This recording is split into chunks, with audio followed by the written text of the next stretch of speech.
Malah si Mulyo ini diidentifikasi sebagai Raja Jawa oleh Bahlil oleh Pak Bahlil itu.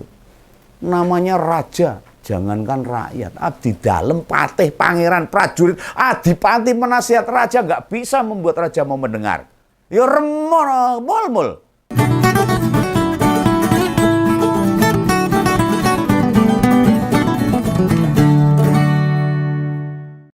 Mengering sudah bunga di pelukan, merpati putih berarak pulang, terbang menerjang badai.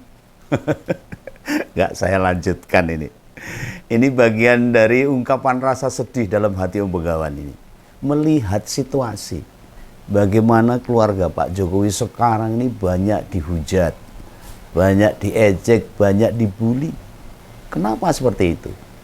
Ya karena saat ini keluarga Pak Jokowi mempertontonkan ketidakteladanan sebagai seorang pemimpin. Pamer harta, pamer kekayaan, pamer kekuatan. Anaknya ke Amerika, privat jet 8 miliar dan sebagainya, makan roti sak cuil 400.000 dan sebagainya. Dan ini justru tidak introspeksi agar masyarakat kembali mencintai keluarga mereka. Justru tidak. Dan rupanya saat situasi politik yang sekarang lagi menegang, makin keras ini. Ada orang-orang yang tidak peduli pada masyarakat. Siapa mereka? Ya keluarga ini. Yang harusnya menjadi contoh, menjadi teladan bagi seluruh bangsa, seluruh masyarakat Indonesia ini. Anak-anak Mulyono, anak-anak penguasa negeri ini, kini keluarga presiden tidak lagi layaknya keluarga kita. Keluarga kebanyakan yang hidupnya sederhana. Outfitnya bukan barang branded sekarang. Merek-merek mahalnya luar binasa. Kok binasa? Biasa. Gaya hidupnya gaya hidup mewah, pamer, pengen dialem sebagai wong duwe, wong sugih dan sebagainya. Muak kita ini sebenarnya. Padahal tanpa pamer, ora usah nonton ke, ora usah wong dikira dan sebagainya. Kita sudah tahu kok. Yang namanya keluarga presiden itu ya pasti istimewa. Kayak hal orang wajar. Semua orang pasti masih merekam. Betapa dulu kita dikejutkan dengan kesederhanaan keluarga dari Solo itu. Saya kenal dengan Gibran. Beli es teh plastik. Pencitraan. Dan itu lambang dari kesederhanaan. Sekarang mau beli es plastik, es teh plastik. Lah mereka disebut-sebut sebagai kita, representasi rakyat jelata. Layaknya orang kebanyakan. Pada Pak Jokowi kita sematkan nama tukang kayu, bukan juragan kayu, bukan bos mebel, dudu owner furnitur, orang duwe pabrik sing gedene ora umum. Ungkapan tukang kayu itu membuat kita semua terlena. Jenenge tukang kuwi ya mung buruh, pekerja. Mengupayakan buat bertahan hidup, bukan untuk bermewah-mewahan. Lah lantas anak-anaknya distempel hal yang sama. Gibran mendapat julukan bakul martabak. Meskipun sudah tutup kabeh bangkrut. Sedangkan Kaisang bakul pisang, sang pisang. Lah anggapan-anggapan ini berlangsung cukup lama loh. Dan mereka beneran lumayan konsisten menjaga awalnya sebagai lagi awalnya. Sekali lagi awalnya. Hidup sederhana, mempresentasikan bahwa hidup rakyat yang jelata. Lah kok saiki mak bedengus bluk 180 derajat. Dulu tuh bajunya bukan baju mahal. Pak Jokowi itu kalau pakai sepatu harga 100.000 dipamer-pamer ke. Iya toh, hobi beli sepatu merek dalam negeri waktu itu. Mobil dinas pun apa adanya. Gibran ya gitu ngomongnya. Mobil pribadi juga bukan mobil harga miliaran. Anak-anak mereka diajak Mbah Mulyono mainan di mall dalam negeri. Tamasya di kebun binatang yang ada di Indonesia. Ya, tapi sekarang Saiki iki lho, gitu loh. Makanya banyak dihujat. Masihkah anggapan itu melekat pada keluarga mereka? Anak-anak Mulyono, dimulai dari istri Gibran, lalu istri Kaisang, penampilannya secara perlahan berubah. Bak istri seorang pangeran. Anak raja yang penuh kemewahan, gemerlap pakaian dan perhiasannya. Anak-anak mereka dipakai sepatu mahal, dan menantu presiden pun dandan artis-artis atau model. Tak lupa tentengan tas kulit berharga puluhan hingga ratusan juta, bahkan miliaran itu. Ke Amerika naik jet privat 8 miliar. Sembuh. Ini kalau kita ndelok gitu, masyarakat miskin pinggiran, kaum marginal getem-getem itu. Mereka ini sudah seperti anak-anak politisi, anak-anak pejabat, anak-anak konglomerat. Mereka tak lagi mau belusukan. Sudah hampir tertutup manfaat belusukannya. Dah lali, lupa. Tidak ada efek belusukan yang diharapkan jika sekarang dilakukan. Wis nganyel masyarakat. Mungkin kalau penjilat dan pemujanya karena dapat. Ana dolan ngono sangoni, paling ya gitu. Lah ini bapaknya itu mau diganti loh. Gibran mau dilantik jadi wakil presiden, dan si bungsu sudah dipastikan nggak bisa ikut pilkada di tingkat provinsi. Nek mau jadi wali kota ya mbuh gitu. Mau balik ke Solo, aduh. Ada yang tahu pada ngapain mereka sekarang ini? Plus tidak ada kabarnya. Nek kabare. Seminggu ini yang tampak dari mereka malah sikap hidup hedonisme. Sikap hidup yang fokus pada mencari kesenangan dan kepuasan tanpa batas. Ingat loh, tanpa batas. Masyarakat makan sehari 5.000, 10.000 sekali makan kenyang. Sekali ngemplok roti sakjil 400.000. Ya. Mana kesederhanaan yang dulu sering disebut-sebut sebagai watak keluarga? Hilang begitu saja. Pak Ontoseno angslup bumi, blas, hilang. Orang yang mereka kumpuli, ya para artis sekarang, yang gaya hidupnya jelas jauh dari kesederhanaan. Malah si Mulyo ini diidentifikasi sebagai Raja Jawa oleh Bahlil, oleh Pak Bahlil itu. Namanya raja, jangankan rakyat, abdi dalem, patih, pangeran, prajurit, adipati, penasihat raja nggak bisa membuat raja mau mendengar.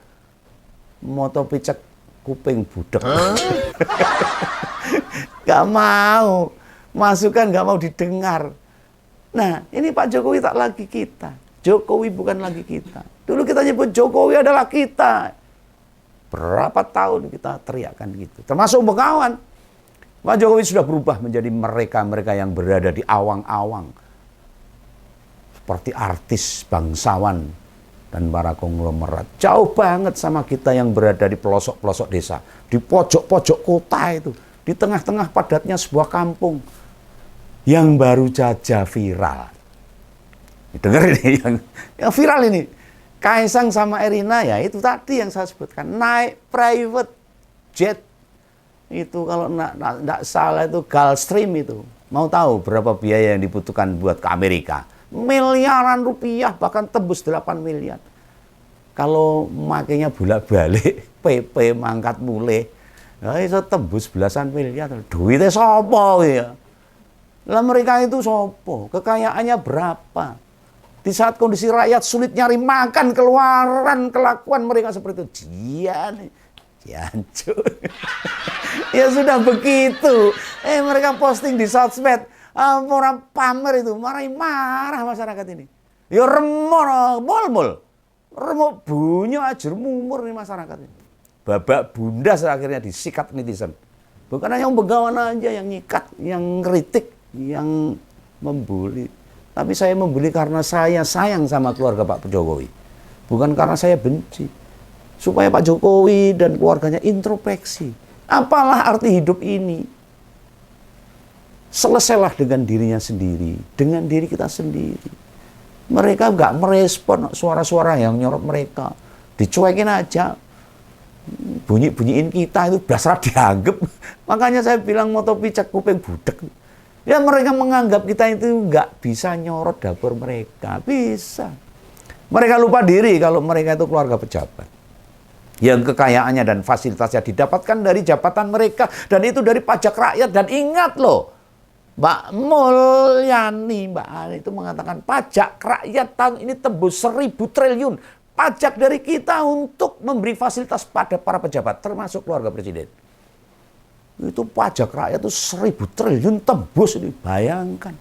Dulu saat Mulyono jadi gubernur, jadi presiden periode pertama, kakak adik itu hobi ngolok-olok gaya hidup anak-anak pejabat. Apalagi apa yang dikatakan Kaisang. Desa. Kalau minta pekerjaan pada bapaknya, desa. Desa itu ya dia sendiri akhirnya minta jabatan sama bapaknya. Ini kan bolak-balik zaman. Apa mereka lupa dengan yang pernah mereka lontarkan di medsos mereka? Ini Begawan ngelengke. Ngingatkan supaya introspeksi ben ra telat, lebih baik terlambat daripada tidak sama sekali. Nek telat bahaya loh. Lah dulu waktu bapaknya jadi calon presiden, bolak-balik ke Jakarta naik pesawat umum, duduknya juga di kelas ekonomi. Wah, iya, bukan kelas bisnis loh, ekonomi itu. Ngompol sedurung lali toh. Waktu itu fotonya masih banyak tuh di Google. Oh, cek aja. Permaisuri Raja masih sering bolak-balik ke Solo. Pakai pesawat komersial dan tanpa pengawal berlebihan. Nah sekarang saiki bongbong. Apakah kesederhanaan itu masih bisa kita lihat, kita saksikan? Mana empati dan kepedulian Ketua Umum PSI ini yang katanya merepresentasikan kaum muda, Gen Z itu. Renek. Mana gaya santunnya kalian? Hilang kabeh. Di Amerika makan roti sak cuil 400.000, beli stroller bayi, ngerti stroller lah.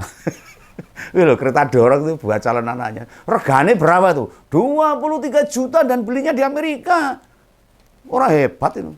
Ini aku ben curhat atau ini Begawan ini. Supaya masyarakat paham, ini loh yang harus kita hati-hati untuk memilih calon pemimpin. Coba bagi ngompolers yang tetangganya punya bayi dan pakai stroller. Tanya aja berapa harganya. Palingnya 1 sampai 5 juta wis mewah itu. Anak saya dulu malah tak gendong pakai kereta buatan sendiri.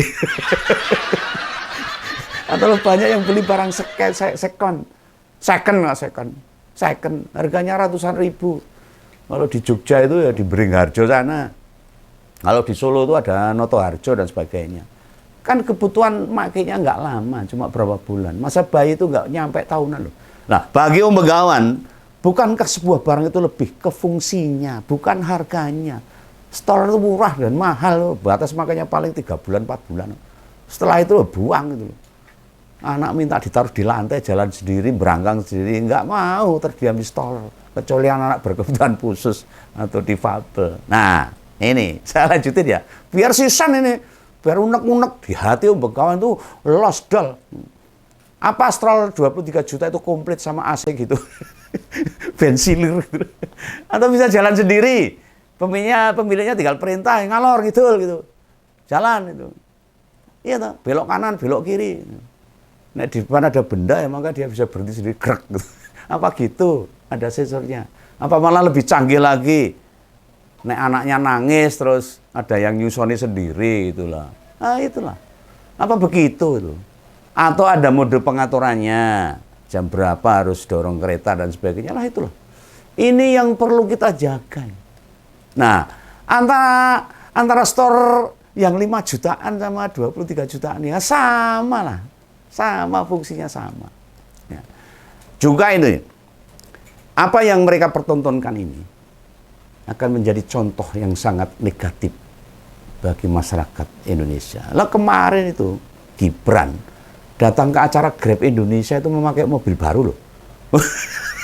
Ini aku orang ngiri loh bos, tidak ngiri loh Bung. Saya hanya mengatakan bahwa pakai mobil baru duitnya sekok dia kurang mudah gitu loh. Dan mereknya hebat itu, Land Cruiser. Ini mobil produksi tahun 2024 terbaru loh. Harganya juga nggak main-main, 2,5 miliar. Itu Gibran kemarin tuh, mobil itu diperkirakan dibeli awal bulan ini. Soalnya berdasarkan cek STNK online, pajak tahunan habis tanggal 2 Agustus tahun depan. Wah, berarti kan belinya ya bulan Agustus atau Juli akhir. Berplat AD, Solo berarti, dan pajak tahunnya tembus 30 juta per tahun. Alias per bulannya itu bayar pajak mobilnya itu 2,5 juta. Itu hanya buat bayar pajak mobil loh. Sama dengan belonjone buruh tiap bulan itu. Nah, duit segitu bagi kita, jangankan buat pajak mobil, ngurip sak keluarga ya nyandak turah. Lah mana dulu kesederhanaan bapaknya Gibran waktu nyalon wali kota? Kan dikabarkan hobine mimi es teh pastikan. Nek mobil regane miliaran, apa gelem hampir mandek warung tuku es teh regane 3.000-an. Belas. Ini juga para pendukungnya, para pemujanya dan para penjilatnya ini yang membuat beliau ini tambah orang ngerti wahaya. Tidak pernah memberikan teladan bagi masyarakat. Gelo aku. Sedih rasanya. Gitu ya. Pesan Bengawan supaya dimaknai, dipahami oleh masyarakat. Salam Bengawan, salam ngobrol. Dadah.